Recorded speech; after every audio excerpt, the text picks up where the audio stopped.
Okay, here we are with this 3.3 liter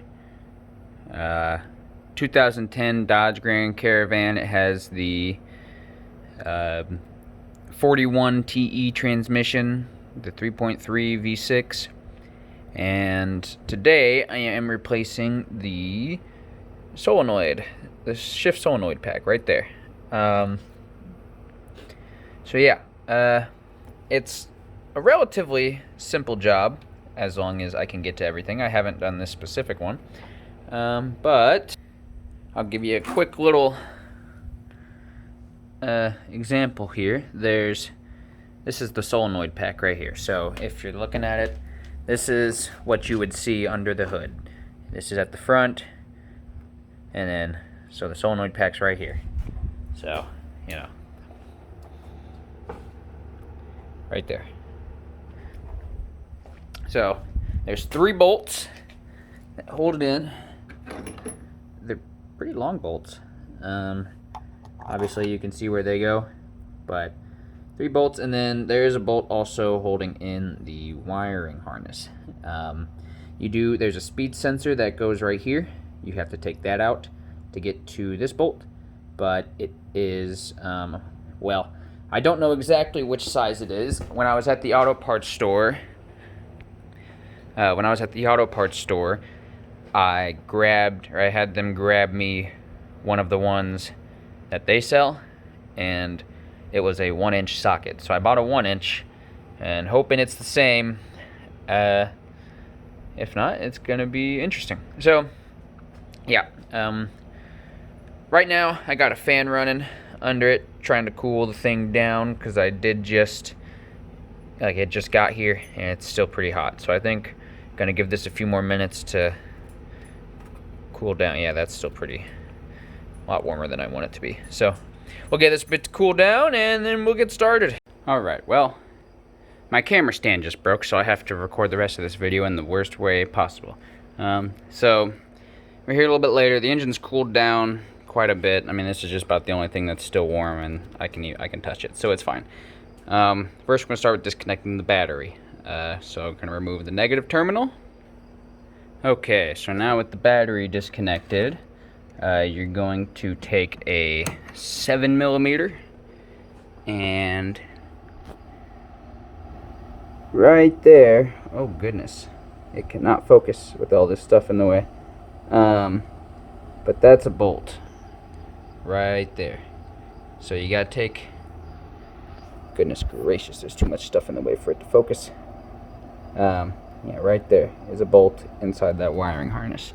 So you just reach your 7mm down there, you go right under the exhaust manifold, or not manifold, but I believe, oh, there we are.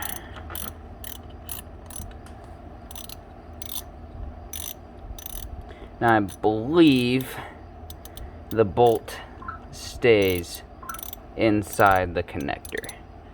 So no matter how much you turn, the bolt will stay in there. So go ahead and disconnect this. I'm gonna have to pause while I disconnect it, because I need both hands. Alright, so it turns out I lied. I did not need both hands to take it out. I really just needed to take the bolt out more. So you got to turn that thing a bunch. So there we are with the main wire disconnected. The next wire here that has to be pulled is the speed sensor wire. So I'm gonna, once again, this one for sure is a 2-hander because it's a clip. So I'm gonna have to pop this clip and pull it off, but it's right there.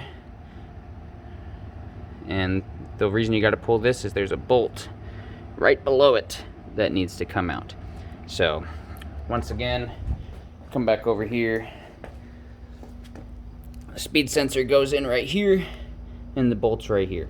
So you gotta pull that out, and let's go ahead. Okay, so I got that clip taken out. Now you're going to take your 1-inch socket and you're going to take off that speed sensor. honestly, they're cheap enough to where you might as well replace it while you have it out. You can get one for, I believe, less than 40 bucks. So, you know, if you're already replacing an almost $200 part, you might as well replace the $40 part right above it. But it's also easy enough to get to that you're not really, you know, if you don't do it and it goes bad, it's going to take you 15 minutes to replace it in the future. So, let's go ahead and throw this on a wrench and get her out of there. Alright, we'll see if I can one-hand this.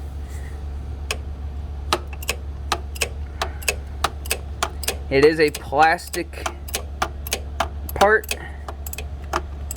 So when you're replacing this sensor, let's see, make sure you are easy with it. Okay, I think I can take it out by hand now. Don't, you know, make sure you turn the right way, I guess, you know. So here we are. You can see it coming out.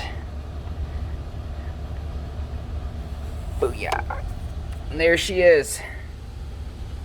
Pretty much entirely plastic, so be gentle with it. Yeah, that's the speed sensor. Get this one cleaned up. I'm not going to change it just because I just got, well, really I should, but I'm not going to. Because right now it's just a patch job because I couldn't get a new solenoid pack today. I had to order one, so I had to come over here off the 300,000 mile transmission, and I'm just hoping that this isn't the original solenoid pack. You know, I'm hoping that they had to replace this at some point, and it's relatively newish. So now that that's out, we can officially get to all the bolts. One second. Alright, I went ahead and got the big dog flashlight.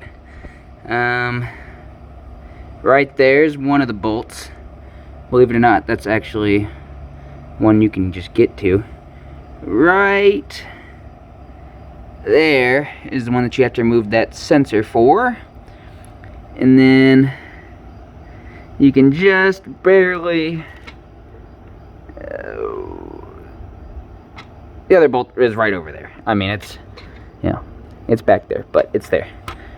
So we're gonna go ahead and start removing this thing. Alright, so here we are.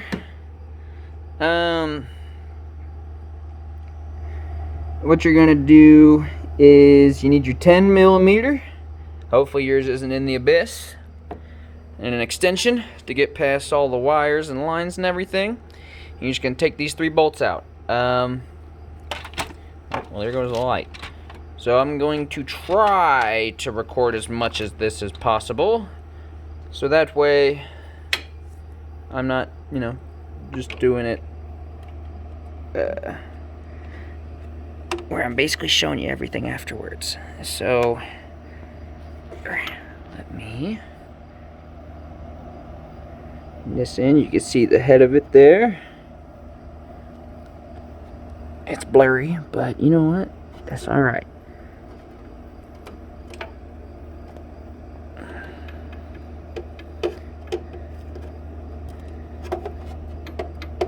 And just so you're, or just a heads up,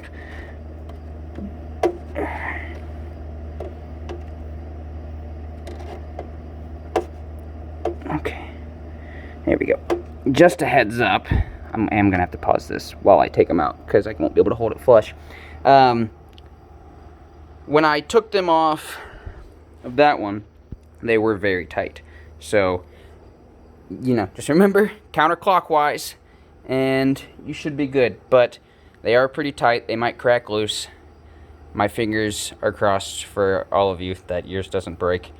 But I'm going to take this one off, and then I'll show you where the next one is and take that one off. Alright, I guess I want to interrupt this really quick to make sure to say, before I forget, put you an oil pan down, or a drain pan down there. It's not going to leak a bunch, but there might be some transmission fluid stuck in the solenoid itself, so when you pull it out, it might drip. And it's just always better to have it drip into a drip pan. So I'm gonna get back to it. Alright, here we are. Bolt number 1 is out. So we're gonna go ahead and get number 2, which is the one you're gonna go in right in between these two lines. I mean, you can see it right there at the end of my socket. You're just gonna go right in between these two lines and get this one out. So here we are.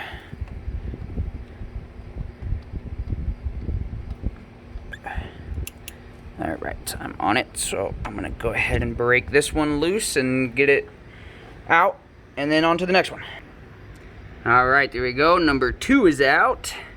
And we're gonna go ahead and get to number 3. I'm gonna grab a flashlight. Alright, and number 3, right there, where my flashlight's pointing.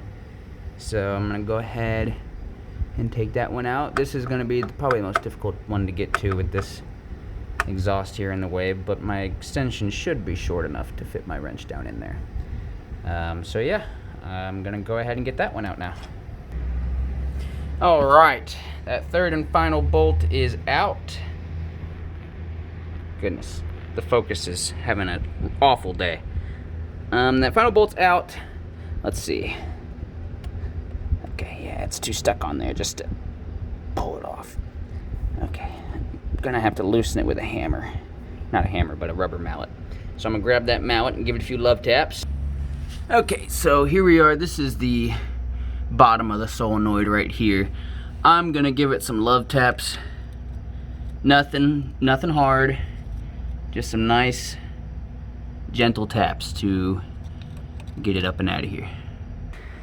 Okay, so the rubber mallet and pry bar did not generate enough vibration, so I had to switch to a hammer and the back of a chisel.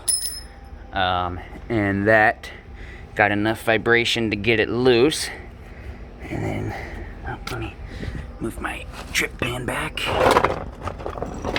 Here we are. Make sure we're good. And just like that, she's free. Go ahead and bring it up and out. And there we are. This is our shift solenoid pack. We'll put these two up next to each other so you can see they're the same. I don't think there's any way to just visually inspect if they're bad. I will say though, this one's got a lot more gasket on it. A lot more gasket on it. Did this one just...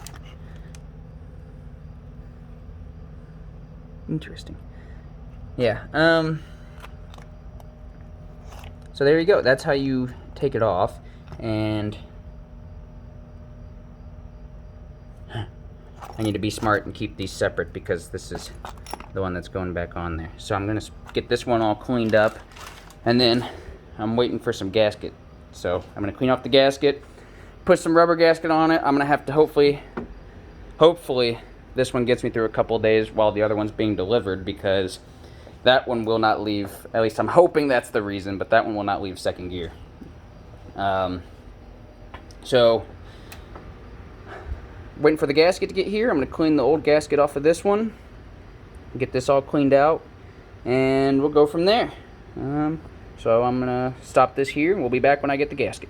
Can't forget to take a break to watch the farmer's farm, you know? Look at them go. Alright, so here we are a bit later. So ran into a few things. We got the gasket, but reading back here it says, goodness, you won't be able to read that, but right there you can see 24 hours. You're supposed to let it cure for 24 hours before you run any fluids through it. The whole point of getting the gasket was because the new one wouldn't be here till Tuesday. Well, the van was supposed to be like I was fixing it to have it ready to drive by tomorrow, but apparently if it's not going to be ready to drive by tomorrow morning, there's really no point in putting that gasket on here. So I am going to, just to finish up this video, I'm going to show, roughly the reinstallation process just to tie it out. I'm not going to reinstall it all the way. I'm just going to set it back down in there and bolt it in just so you can see the process of it being done. And I'll put that speed sensor back in and keep everything all covered up till the new one gets here. Yeah, so let me go ahead and get things ready for that. Okay, so here we are. Let's see about wiggling this thing back down in here.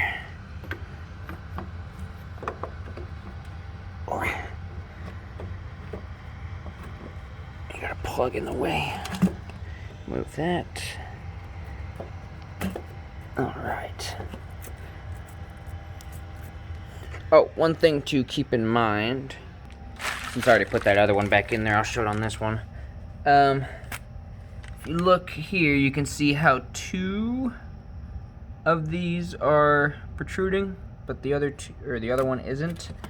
So when you get the new one, I believe all 3 of them are sticking out. So you do need to make sure to pound this one down just a little bit. You can use a ball peen hammer, just a normal hammer, and lightly tap it. But you need to have that one down and make sure that these are roughly at the same height as on this old one. So yeah, make sure you pound that one. If this one's pound down on yours, make sure you push it down or else you won't be able to get it to fit right. So yeah, make sure you do that. Anyway, here we are back to this. Let's see where the bolt holes should be, right around here.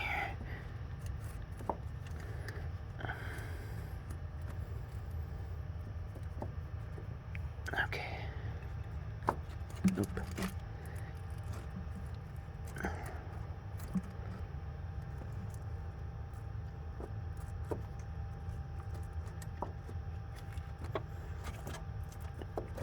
Man. Oh, that's why. 1 second. Okay, so I got that back down in there. Really, you just gotta move it around until you find the bolt hole. That's all that there is to it. And then here for this speed sensor, you just take that right back in there.